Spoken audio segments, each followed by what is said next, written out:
a todos e a todas, sejam bem-vindos a mais um módulo, ao nosso 11º encontro da Escola Bíblica Virtual Frei Juvenal. Sintam-se acolhidos e abraçados, apesar da distância. É uma alegria estar com vocês. E nessa noite a gente reencontra Dom Gabriel, com muita alegria, e quero desde já agradecer. Ele já chegou dizendo que alterou aí a agenda para estar conosco. Agradecer a disponibilidade, agradecer o cuidado com a gente. E ele vai nos ajudar a refletir sobre o livro do Apocalipse. Então, aproveitem bastante essa noite. Sintam-se à vontade para colocar comentários no chat, para fazer perguntas. Dom Gabriel é o mesmo esquema, o senhor tem um tempinho. Depois a gente abre para a fila do povo e devolve a fala para o senhor, certo? Vou colocar a ata no chat daqui a pouco. Não esqueçam de assinar, por favor. Mas antes de passar para Dom Gabriel, Lili.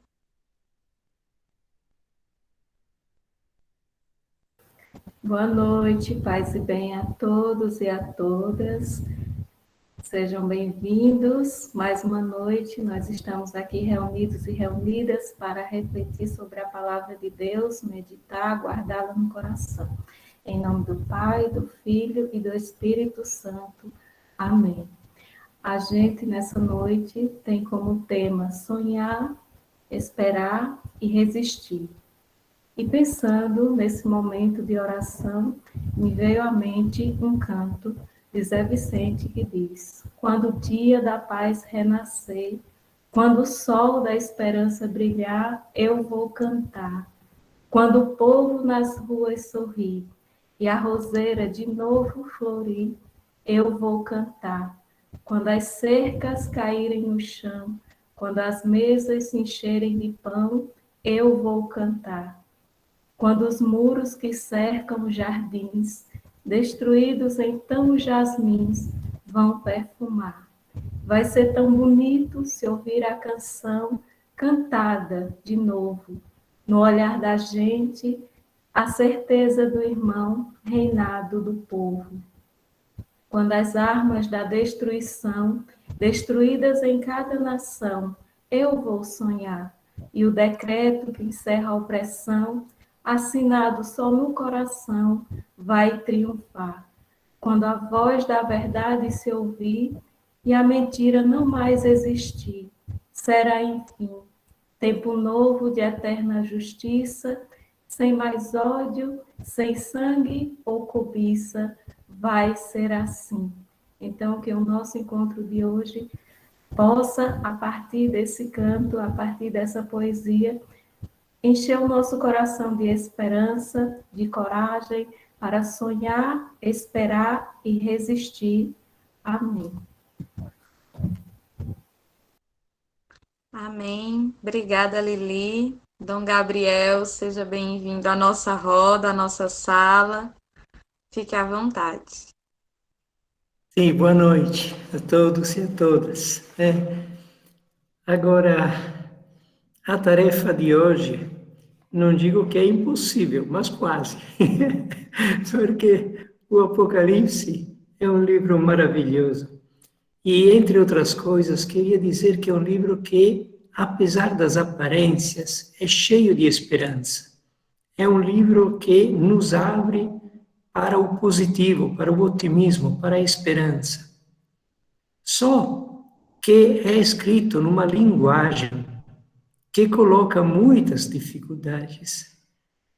Então, também para tentar de orientar um pouco a reflexão das pessoas em pouco tempo, fica meio difícil. Mas vou tentar de dizer umas coisas básicas, dando uns exemplos, para familiarizar vocês com o texto, porque eu penso que muito mais que tantas palavras, a coisa mais importante seja tentar de pegar o texto nas mãos, ler e ver que entender não é impossível.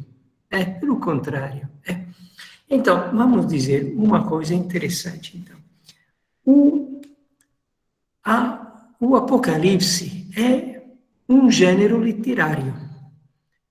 Nós conhecemos o livro do Apocalipse, mas também no Antigo Testamento e também no Novo Testamento tem trechos em outros livros que são de literatura apocalíptica. E o que seria esta literatura? É um gênero literário que é usado em tempos difíceis, normalmente em tempos de perseguição, em tempos de opressão. Então, através de símbolos que as pessoas entendem, mas quem está fora daquele grupo de pessoas não entende, se denunciam os fatos que estão acontecendo e se propõe um caminho a fazer. Então, é como uma linguagem que é escondida, uma linguagem enigmática, que somente as pessoas que participam do grupo, da experiência, que conhecem a realidade, podem entender e entendiam muito bem, enquanto que os outros não entendiam. Eis porque, para nós que vivemos muitos séculos depois e que não temos a cultura do Oriente Médio ou do povo de Israel, temos dificuldade a entender, mas que não é impossível, é só ler atentamente, estudar um pouco, e a gente compreende. Agora, o Apocalipse, a palavra Apocalipse significa revelação. Quer nos ajudar a entender o que está acontecendo, a ler em profundidade a história, naquele momento e sempre, porque nós sabemos que a palavra de Deus tem uma validade que não é limitada a um tempo, é uma palavra que há uma validade de sempre. Então, é um livro profético que denuncia as injustiças, porque revela a situação de opressão exercida pelo império. E diria, por todos os impérios, não somente do Império Romano daquele tempo, mas de todos os tempos. É um livro que estimula a perseverar na luta. Não tenha medo de dizer isso. O Apocalipse é um livro que estimula a perseverar na luta. No final, vou fazer um exemplo que não é meu, é de um grandíssimo, mas deixamos para o final. Então, alimenta a militância contra a opressão, confiando na ajuda de Deus.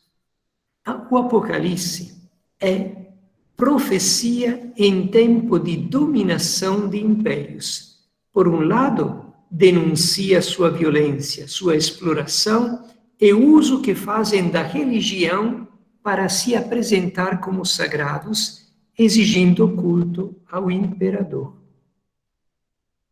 Dá para pensar em alguma coisa que está acontecendo no presente? Pronto.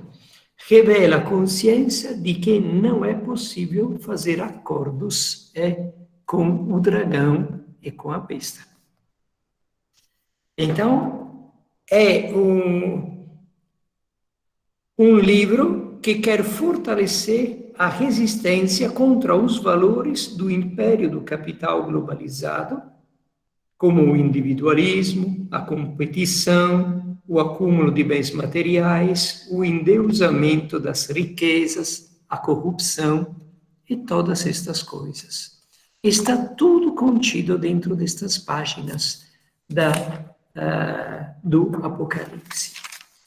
Então, o Apocalipse é um livro que foi escrito lá nos últimos anos do primeiro século e no início do segundo século, quando as comunidades estavam sofrendo uma perseguição muito cruel. Muito cruel. Então, precisava de se reanimar. E foi escrito por uma pessoa, tradicionalmente se fala do apóstolo João, que estava sendo exilado, estava sofrendo em exílio, numa pequena ilha, no mar Patmos, onde foi exilado por causa da sua fé, do seu testemunho de fé contra tudo que estava acontecendo.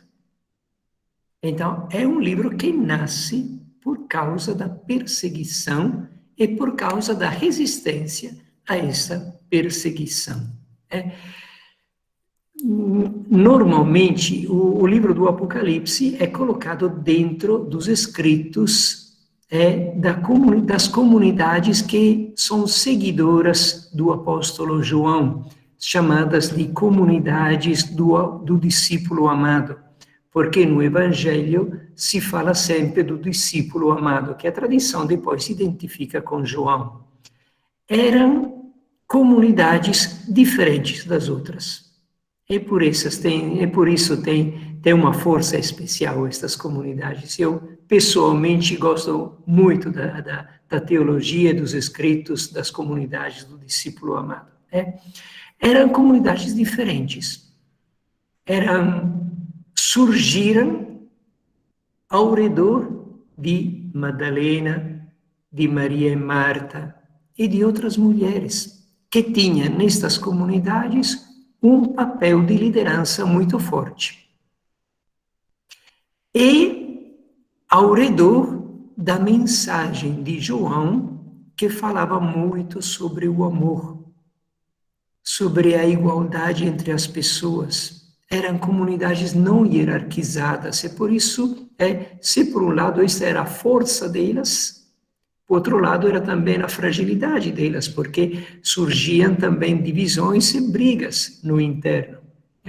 Mas então, é todo um movimento feito por judeus, por pessoas da Samaria, por gregos, por pessoas que não faziam parte do âmago do povo de Israel. Eram todas pessoas um pouco marginalizadas. E não foi por acaso que o centro de tudo, marginalizadas, eram as mulheres, mas que nestas comunidades eram protagonistas. Pronto, então, o livro do Apocalipse nasce, então, dentro deste grupo de comunidades e dentro deste tempo de perseguição. Eu escolhi umas páginas, porque o tempo é pouco, umas páginas que todo mundo mais ou menos conhece e que são uma referência para todos nós. E qual será a primeira página que eu escolhi? A famosa carta à comunidade de Laodiceia. Primeiro, vamos dizer que no início aparece a figura de Deus, de Jesus, e depois das 7 igrejas. 7 igrejas que são igrejas concretas. Primeira parte do livro do Apocalipse fala do presente. E fala de coisas que todo mundo entende. As pessoas da igreja de Éfeso, de Esmirna, de Tiatira, de Sardes, entendiam muito bem o que João queria dizer para elas. Então, esta primeira parte é como uma série de cartas apostólicas, cartas pastorais, que o apóstolo escreve para estas igrejas. Vamos escutar o que diz a igreja de Laodiceia. Ao anjo da igreja que está em Laodiceia. O anjo é como a personificação da igreja. Escreve, assim fala o Amém, a testemunha fiel e verdadeira, o princípio da criação de Deus. Esta é a apresentação do próprio Jesus. É aquele que é o Amém, o sim, aquele que sempre diz sim a Deus e ao seu povo. Conheço as tuas obras, não és frio nem quente. Oxalá fosseis frio ou quente, mas porque és morno, nem frio nem quente, estou para vomitar-te de minha boca. Tu dizes, sou rico e abastado, e não careço de nada, e não sabes que és infeliz, miserável, pobre, cego e nu. em todas as outras cartas, se inicia sempre louvando as coisas boas daquelas igrejas. Aqui não. Aqui, logo, tem uma acusação à causa, poderíamos dizer, da sociedade do consumismo. Laodiceia era uma cidade rica, era uma cidade verdadeiramente abastada. E a sociedade era uma sociedade do bem-estar, só orientada para a economia.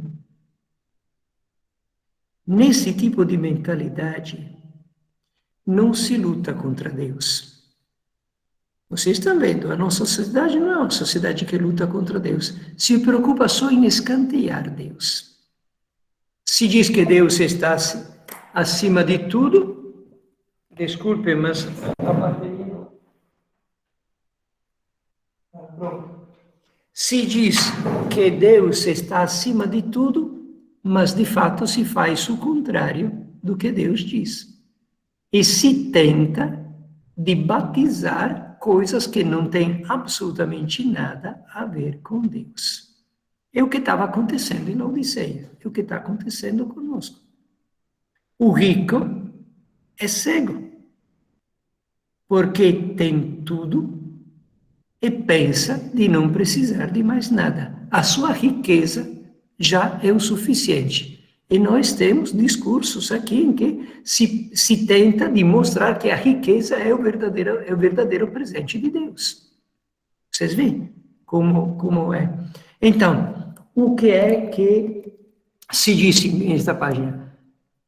Dou-te um conselho, compra de mim ouro purificado no fogo, para ficares rico, e vestes brancas para vestires, e não aparecer tua nudez vergonhosa. E compra também um colírio para ungir os teus olhos, para que enxergues. O ouro, na linguagem simbólica da Bíblia, é o amor. O ouro purificado ao crojolo é o próprio amor de Deus. E a veste é a dignidade nova, uma nova dignidade, não de uma pessoa que faz consistir a sua dignidade na riqueza, mas na sua fé e no seu amor. E a questão do colírio é interessante, porque em Laodiceia tinha a fábrica de colírio. Então lá está se dizendo que vocês têm que comprar um colírio para aprender a enxergar bem. Mas eu dizia no início que o Apocalipse é um livro otimista, que abre a esperança. Laodiceia não merece nenhuma palavra positiva, mas escutem como termina. Eis que estou à porta e bato. Uma dos pontos mais famosos da Bíblia inteira. Se alguém ouvir a minha voz e abrir a porta, eu entrarei em sua casa e tomarei refeição com ele e ele comigo. Também para Laodiceia tem uma mensagem de esperança, até para ela. Então, isso para dizer o quê? Que então, na primeira parte, o Apocalipse olha para o presente. Depois, inicia toda aquela maravilha de simbologia que muitas vezes nos faz perder a cabeça. Vamos ver no capítulo 4. Tem uma visão. No início do capítulo 4, versículo 2. Havia no céu um trono e no trono alguém sentado. Aquele que estava sentado tinha o aspecto de uma pedra de jaspe e cornalina, um arco-íris semelhante ao aspecto de uma esmeralda envolvia o trono. Este é o trono de Deus. O trono é o símbolo do poder. Deus, verdadeiramente, é aquele que tem nas mãos toda a história. E tinha o aspecto de uma pedra de jaspe e cornalina, símbolo da permanência, da força, algo que não passa. Um arco-íris semelhante ao aspecto de uma esmeralda envolvia o trono. O arco-íris é a aliança de Noé. E o verde do esmeralda é o símbolo da vida que nasce. Junto com Deus, sempre há um renascer da vida. Ao redor do trono havia 24 tronos. Neles estavam sentados 24 anciãos, todos eles em vestes brancas e com coroas de ouro na cabeça.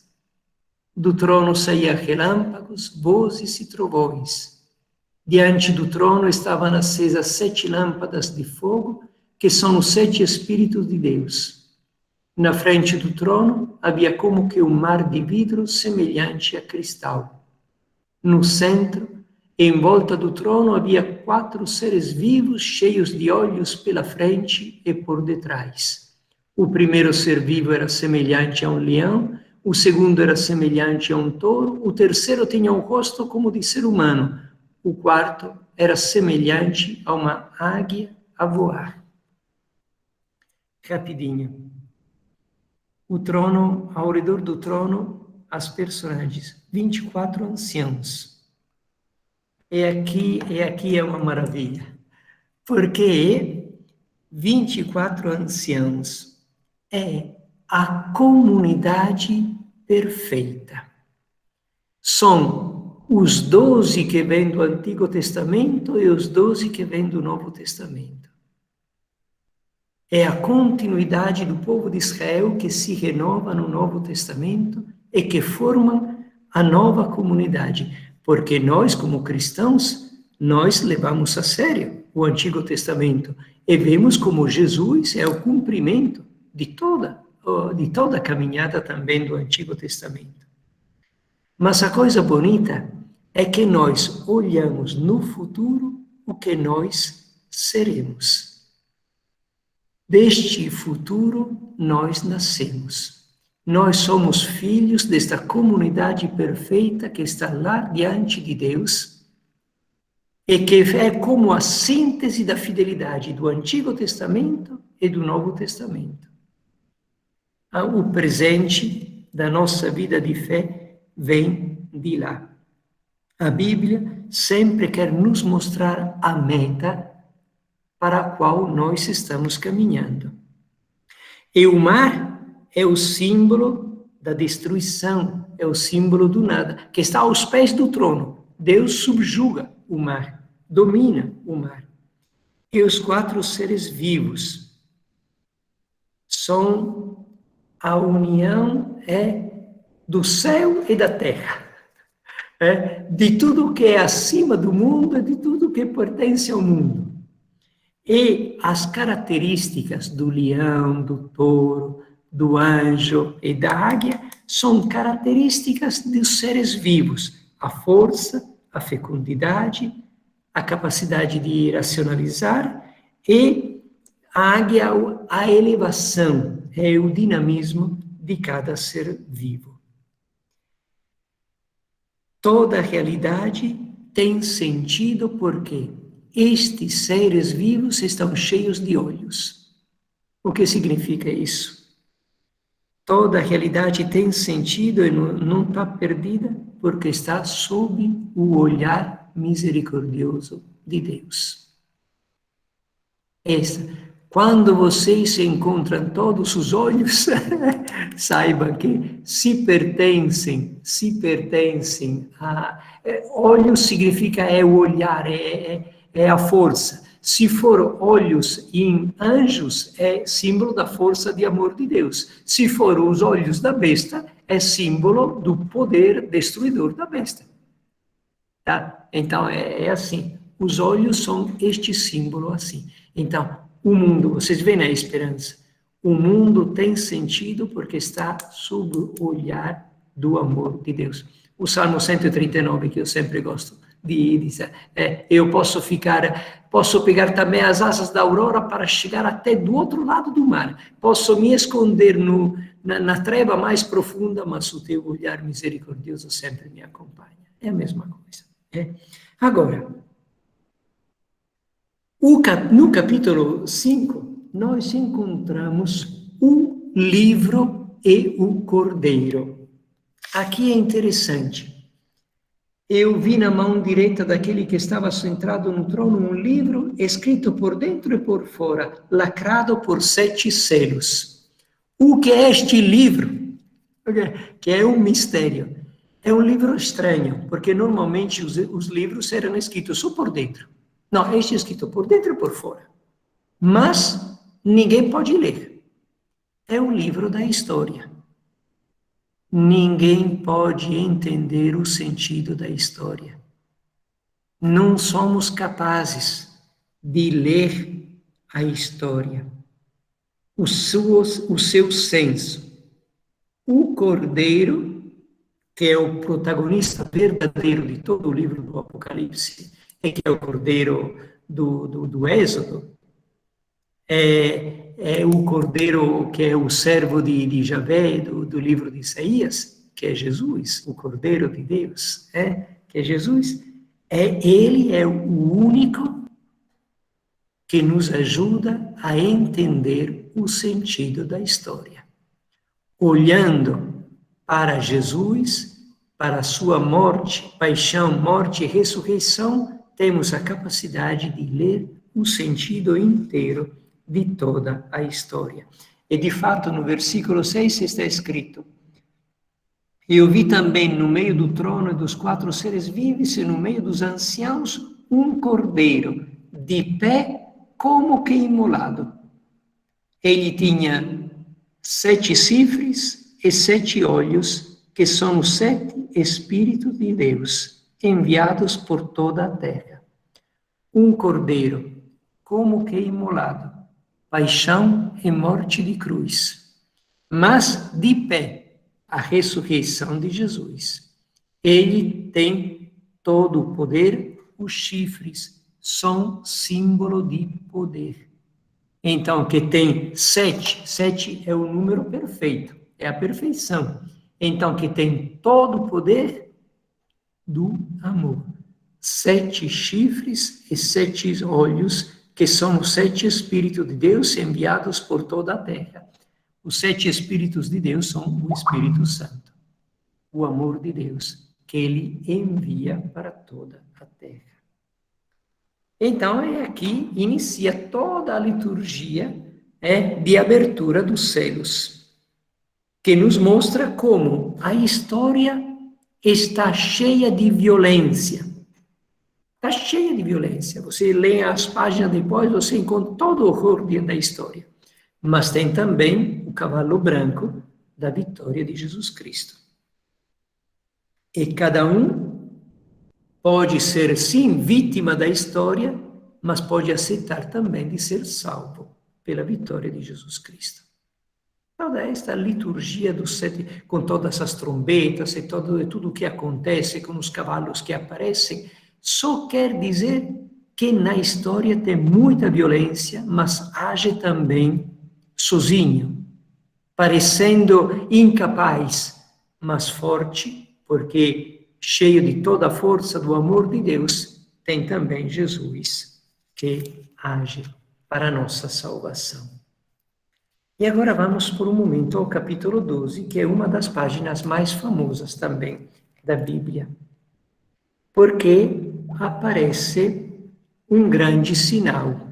No capítulo 12, no início, o versículo 1, apareceu no céu um grande sinal, uma mulher vestida de sol, tendo a lua debaixo dos pés, e sobre a cabeça uma coroa de 12 estrelas. Estava grávida e gritava de dor, atormentada pelo trabalho do parto. Então apareceu outro sinal no céu, um grande dragão cor de fogo. Tinha 7 cabeças e 10 chifres, e sobre as cabeças 7 diademas. Sua cauda varreu a 1/3 das estrelas do céu, atirando-as sobre a terra. O dragão ficou parado diante da mulher que estava para dar à luz, pronto para devorar seu filho logo que ela o desse à luz. e ela deu à luz um filho varão, que veio para governar todas as nações com cetro de ferro. Mas o filho foi arrebatado para junto de Deus e do seu trono. A mulher fugiu para o deserto, onde Deus lhe tinha preparado um lugar para que ele fosse alimentada durante 1260 dias. O que é isso? A tradição cristã viu nesta mulher a imagem de Nossa Senhora, mas esta é uma interpretação sucessiva. No início não era esta a interpretação. Mulher, vocês veem que tem com ela o sol, a lua e as estrelas. Nos Salmos, no Salmo 72 e o Salmo 89, se diz que o reino do Messias é maior do que o sol e a lua. Por quê?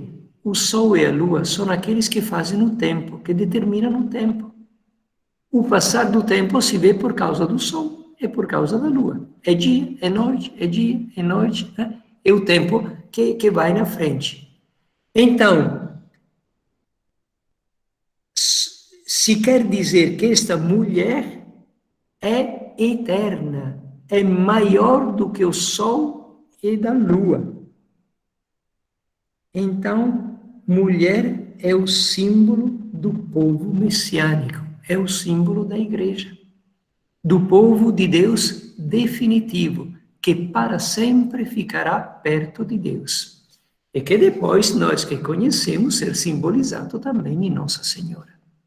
Mas esta mulher é o símbolo da igreja, do povo messiânico capaz de vencer o tempo e todos os desafios da história. Só que tem também 12 estrelas, 12 apóstolos, 12 tribos. Então, 12 estrelas são o símbolo das comunidades cristãs, de todas as comunidades cristãs. Mas o que acontece? Que o dragão é capaz de varrer a terça parte das estrelas do céu. O que significa isso? Significa que o dragão tem força para tentar e derrubar até a fé das pessoas que não forem prontas para a luta. O dragão é capaz de derrubar a fé através da tentação. Mas vamos ver por um instante o filho. A mulher é fecunda e dá à luz. Fica a mulher no deserto por 1260 dias. O que é este 1260? Que é bom em matemática? São 3 anos e meio. E em outros lugares do Apocalipse encontramos 42 meses. É a mesma coisa, são 3 anos e meio. O que significa 1260 dias, ou 42 meses, ou 3 anos e meio? A perfeição é 7. 3 e meia é um tempo limitado, é um tempo imperfeito. Então significa que por um tempo limitado, a mulher vai sofrer perseguições. Mas o poder do mal é um poder por 1260 dias, por 42 meses. É um tempo por 3 anos e meio. Não é o tempo, não é um poder de sempre, que seria 7 anos. É um poder limitado. Então, vocês agora estão sofrendo uma perseguição, saiba que não sempre haverá perseguição. Vocês têm que resistir, vocês têm que permanecer fiéis, porque a perseguição vai acabar um dia. E vocês receberão o prêmio. Então, por um deserto, por um momento, por um tempo limitado, a mulher fica no deserto. E o deserto é o lugar onde se criou o povo de Israel. E o tempo da perseguição é o tempo em que se cria na fé, na persistência, na perseverança, o novo povo de Deus. E o Filho é Jesus Cristo. Juntos devem fugir, mas o mal tem um tempo limitado. Isso é para dizer, esta mensagem de esperança que vem do Apocalipse. E o dragão o que é? É o símbolo da violência. Estavam sofrendo muita violência naquela época. Eu devo correr, Tá bom, é o símbolo da violência. As estrelas, então, são as comunidades que caem, e as 7 cabeças do dragão são o poder violento da história. A descrição, vocês veem, a descrição desse dragão é meio confusa, porque a violência tem 1000 faces, se reveste de 1000 aspectos. É sempre uma violência que sempre muda, mas é violência. E a besta, 7 cabeças e 10 chifres. Então, é a totalidade da sua força, e é Roma, o Império Romano. É o grande mal da história, é o poder opressor. Mas o seu poder é de 42 meses, é limitado. Então, esta besta do capítulo 13 é o símbolo de Roma, que está a serviço da violência do dragão e que oprime o mundo inteiro. O mundo conhecido daquela época era totalmente dominado pelo Império Romano e que oprime e persegue os cristãos. Roma é chamada de a Grande Babilônia. No capítulo 18, vou tentar de encerrar rapidinho, o capítulo 18, onde seria interessante também este aqui, é o anúncio da queda de Babilônia. Dizia, Apocalipse é o livro do compromisso concreto, é um convite à luta. Convida os cristãos a não ficar fechados dentro das igrejas. E aqui vou dizer o que eu prometi no início. Dietrich Bonhoeffer foi um grandíssimo pastor, ele não era católico, que foi morto, internado num campo de concentração nazista e foi morto, quase na véspera do fim da Guerra Mundial. Foi uma das últimas pessoas martirizadas pelos nazistas. E os outros da sua igreja diziam, Bonhoeffer, não te expor tanto assim desse jeito, fica um pouco mais calado, dá um jeitinho. E ele fez um exemplo, e disse, olha, se um dia eu fosse assistir a um espetáculo que um carro chega, atropela e mata umas pessoas, depois vai embora. O meu papel de pastor qual seria? Ir lá, fazer uma oração para os mortos, visitar as famílias, consolá-las? Ou não seria, talvez, ir na procura daquele homem que matou estas pessoas e pará-lo para que não mate mais outras pessoas, e depois voltar e rezar para os mortos e as suas famílias? Não seria isso, talvez? Então, nós cristãos não podemos ficar rezando e cantando nas nossas igrejas sem antes parar quem oprime a humanidade. Ele dizia isso em 1944. Olhem como é atual esse discurso. Louvor a Deus e compromisso em favor da justiça não podem ser separados, tem que andar sempre juntos. É a mensagem do Apocalipse. O Apocalipse denuncia o império e chega até anunciar a destruição de Roma. O capítulo 18, no versículo 21 a 24, se fala da destruição de Roma. O Apocalipse é escrito no período de máximo esplendor do Império Romano. Não tinha sinal nenhum que este império cairia. No capítulo 18, versículo 21 e 24, se fala da destruição do Império Romano. No Magnificat, no canto de Nossa Senhora, derrubou derrubou os poderosos dos tronos.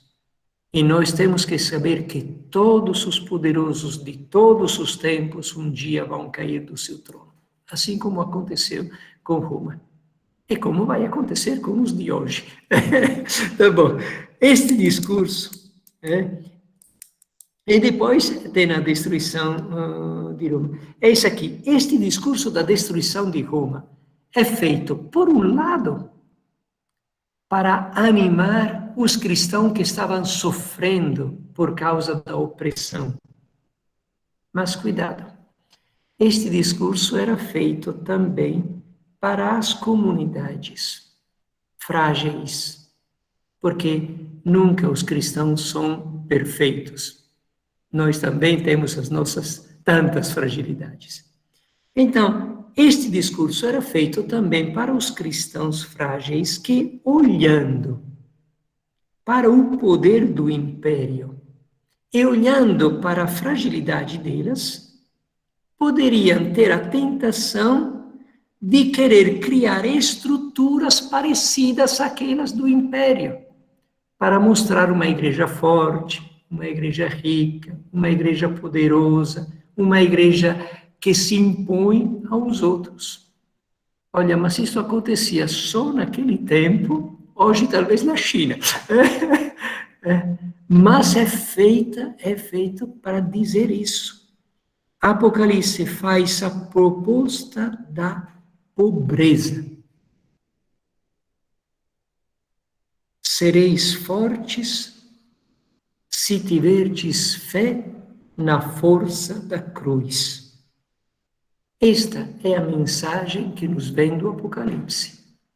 Se vocês tiverem fé na força da cruz e na loucura da cruz, como diria São Paulo, vocês serão fortes.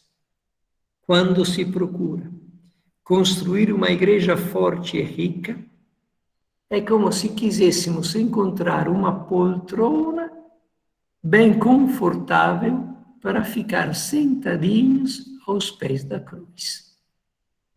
Isso. O nosso ponto de referência é a cruz, da qual se passa para a ressurreição, não sem passar pela cruz. Então, o Apocalipse, com toda a sua linguagem que os romanos não deviam entender, é feita para encorajar os cristãos, para passar através das perseguições e para convidá-los a permanecer firmes na fé, resistindo e lutando contra a mentalidade do império, para dizer não. É no seguimento do amor, no acolhimento da cruz, no testemunho fiel ao amor de Deus, que a gente constrói a verdadeira força da nossa igreja, deixando de lado riqueza, poder, força, luxo e toda a tentação de se acostumar com a mentalidade do mundo imperial. Vocês veem como volta o que estava sendo dito no início à igreja de Laodiceia. Então, isso não é na ilusão da riqueza, da força ou do bem-estar que você é uma pessoa que enxerga com o olho de Deus, mas em aceitar Jesus crucificado e ressuscitado, que se torna o guia da tua vida. Então, eu fiz uma corrida danada para dizer todas estas coisas, mas me parecia que deste jeito fosse possível dar um pouco um panorama. É claro que deixei de fora um monte de coisas.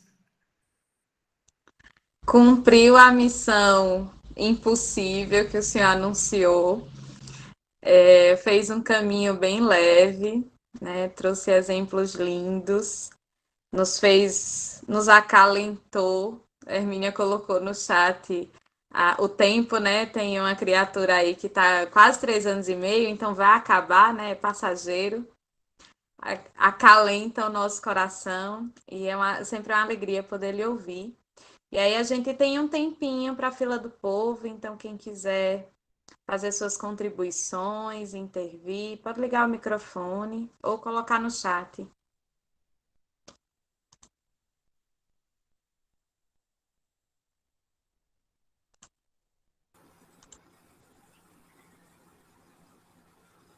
Franz, eu queria só fazer uma colocação, Joaquim aqui de Garanhuns, sobre o poder. A gente vendo agora, e até o Dom falou no momento de explicação do texto que ele pegou, sobre Deus acima de tudo, não é? Aí parece-me que, comparando o poder de Deus com o poder dos homens, sobretudo esse homem que se diz poderoso aqui no nosso país atualmente, né, não tem nada a ver. Parece-me que seria melhor a gente ver Deus como um Deus misericordioso, um Deus amoroso, um Deus, aliás, que é amor. E não um Deus poderoso, porque quando a gente fala no poder, hoje, dá até medo às pessoas. Deus como poderoso. Será que não é melhor a gente dizer Deus amoroso, misericordioso, Deus amor? Deus é amor. E isso está dito lá não me falha a memória, no Evangelho de Jesus Cristo, narrado por João. Não é? Então, eu via Padre Júlio Lancelotti, um padre que eu admiro muito, né, lá de São Paulo, coordenador da pastoral dos moradores de rua, e ele dizia assim, quando eu vou rezar o credo, e diz, creio em Deus Pai Todo-Poderoso, eu prefiro dizer, creio em Deus Pai Todo-Misericordioso. Então, era isso, ou foi isso que eu trouxe para a sala. Obrigada, Joaquim. Mais alguém?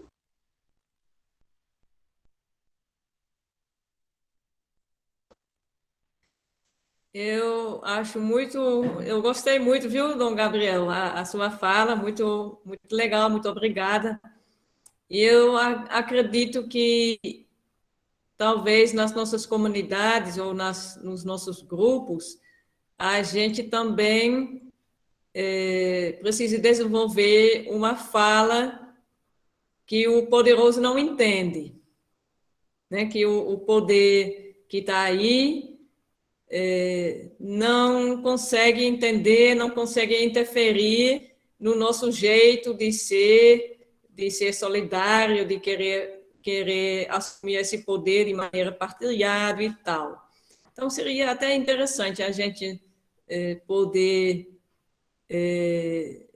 partilhar experiências de uma fala diferente da gente, de tal maneira que a gente se entende e quem está lá fora não entende. Eu acredito que isso acontece no nosso dia a dia. O jeito de rezar, o jeito de se reunir, o jeito de sentar no grupo, né? A gente, por exemplo, a gente tem costume, um exemplo bem simplesinho, a gente tem costume de sentar em roda, né? A gente não sente assim como numa sala de aula ou na maioria das igrejas, né? E é interessante, isso já pode servir como símbolo da partilha, da igualdade, né? Então, eu acredito que a gente tem hoje também um jeito de falar, de ser, talvez um jeito que o pessoal do outro lado, o pessoal que está no poder, não entende mesmo, não entende. Isso é interessante, é bacana. É só isso. Obrigada, Hermínia. Mais alguém?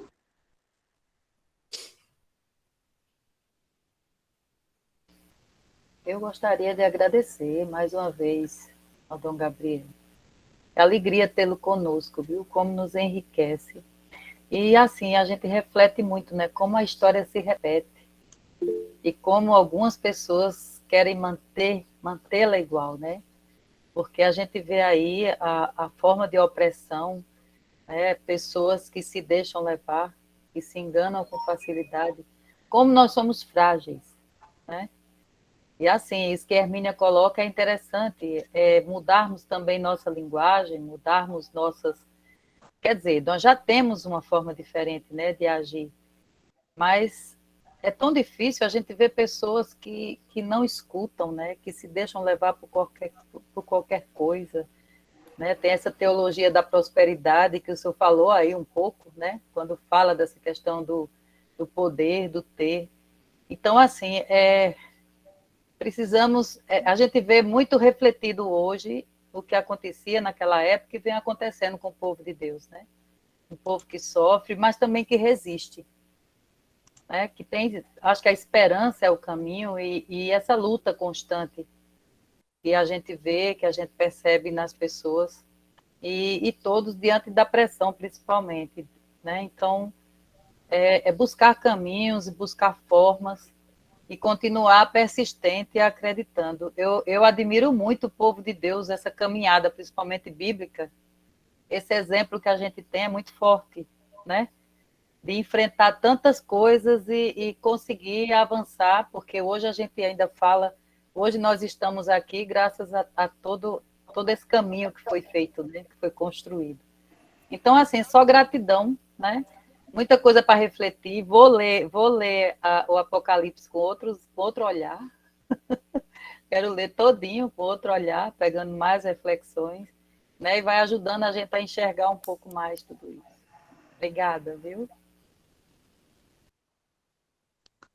Obrigada, Solange. Cida. Nessa mesma linha de agradecer a Dom Gabriel, eu sei da dificuldade que ele estava de tempo e ele fez questão de estar conosco hoje.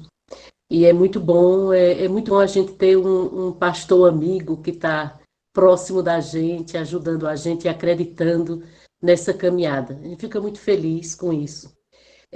Também é interessante, a gente não tem numa hora a intenção de estudar o livro do Apocalipse, mas essas linhas que Dom Gabriel apresenta para a gente ajuda muito a gente a fazer uma leitura, como Solange disse aí, com uma outra perspectiva.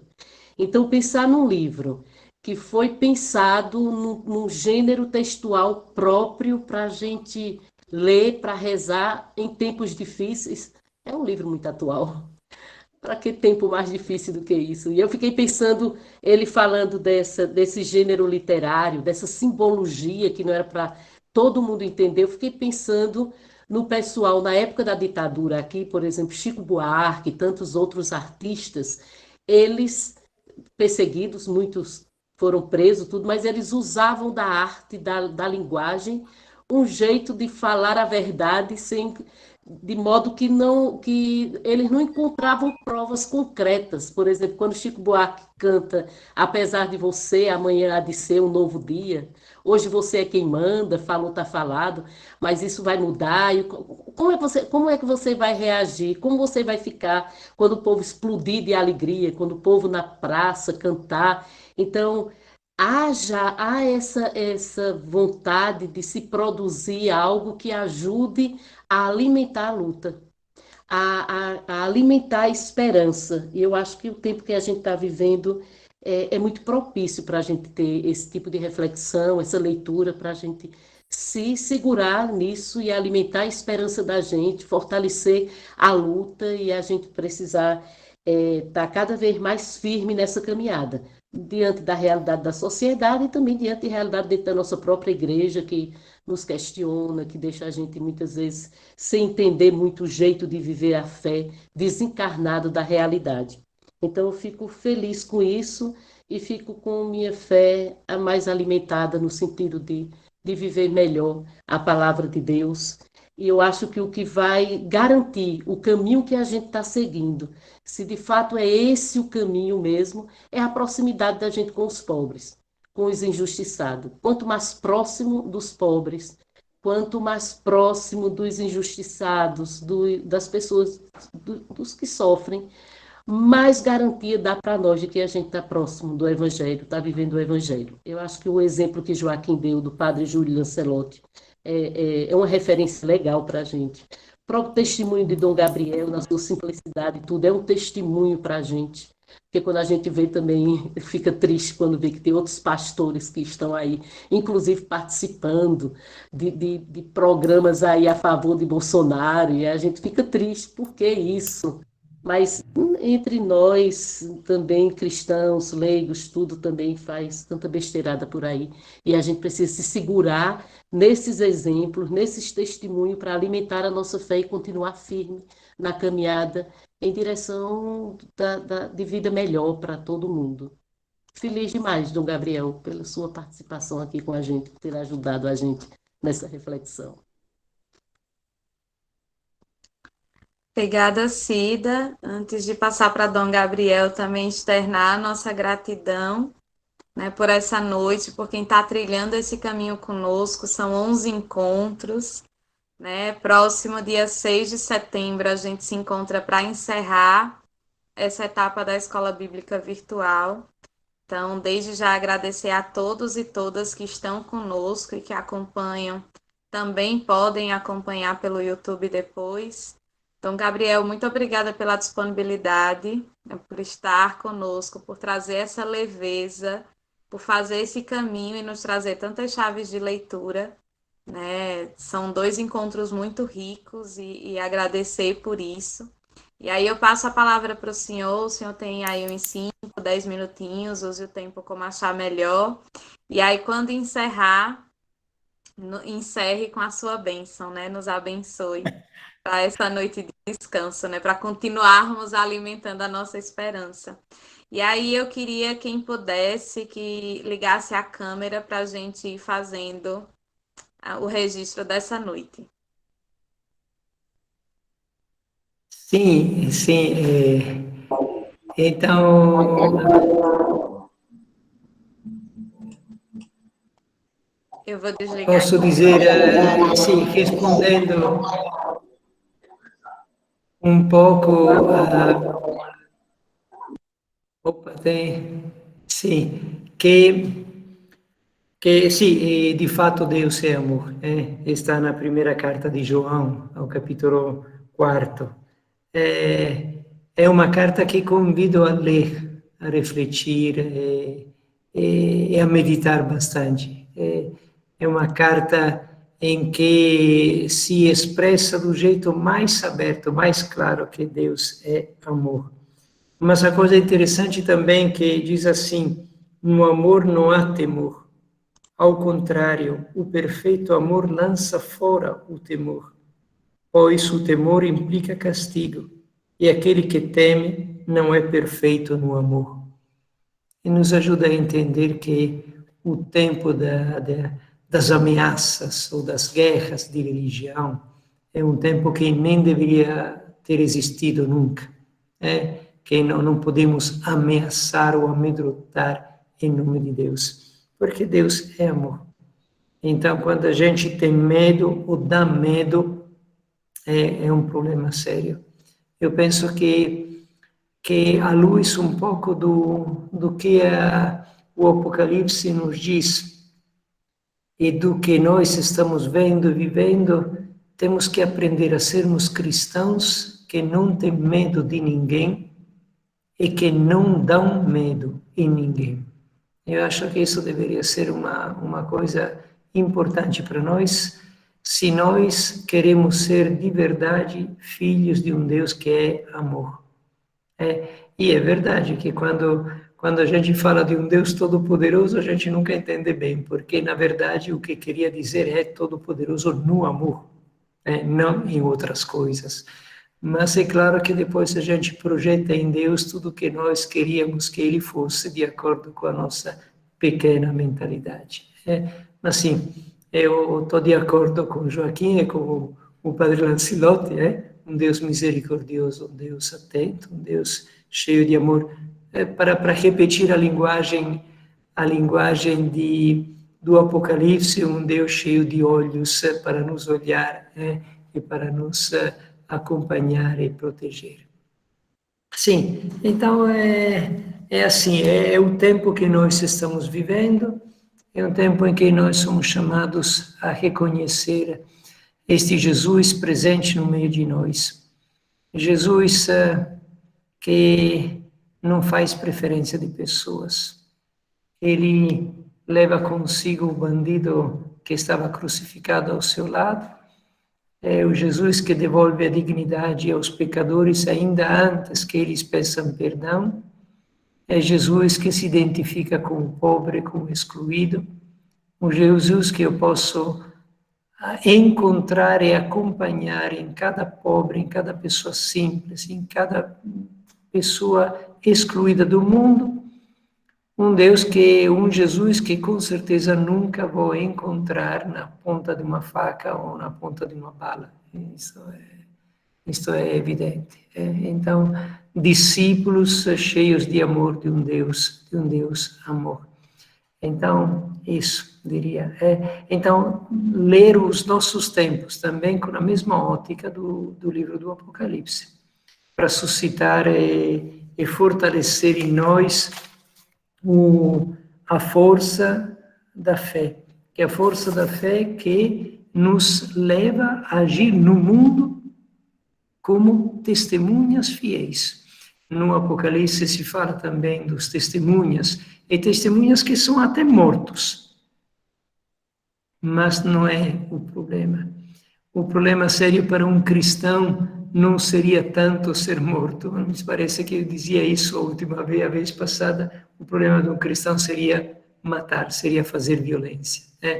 Então, nós temos a certeza que o caminho da cruz é um caminho sempre de libertação e sempre de vida, sempre que nos leva a um verdadeiro sentido do nosso viver.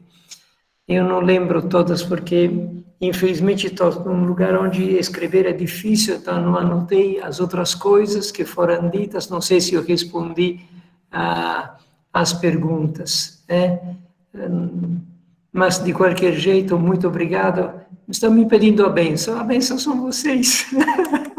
Vocês com o seu compromisso, vocês com o seu desejo, com a sua perseverança, com a sua força, e o seu colocar a palavra de Deus no centro da sua experiência de vida, são uma bênção de verdade. Mas com tudo isso vamos dar também uma bênção, porque nos ajuda a caminhar com maior força.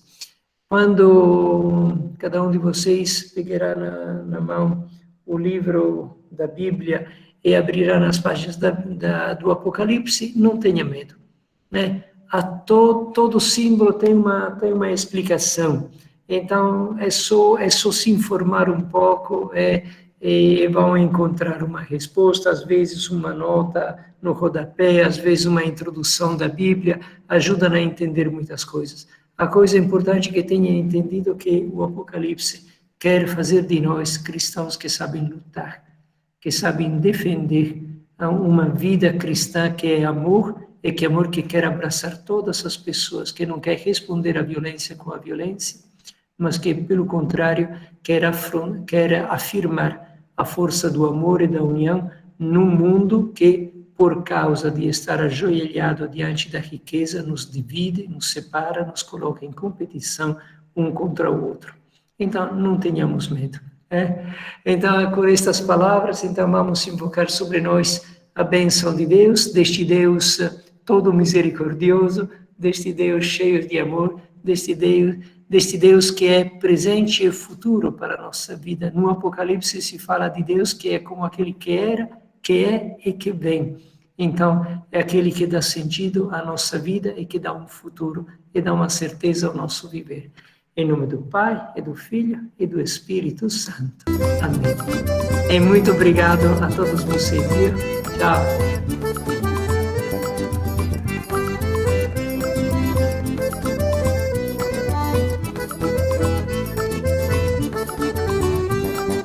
Vou levando a bandeira da vida, eu vou pra festa bonita da vida, eu vou levando a bandeira da vida, eu vou pra festa bonita da vida, eu vou.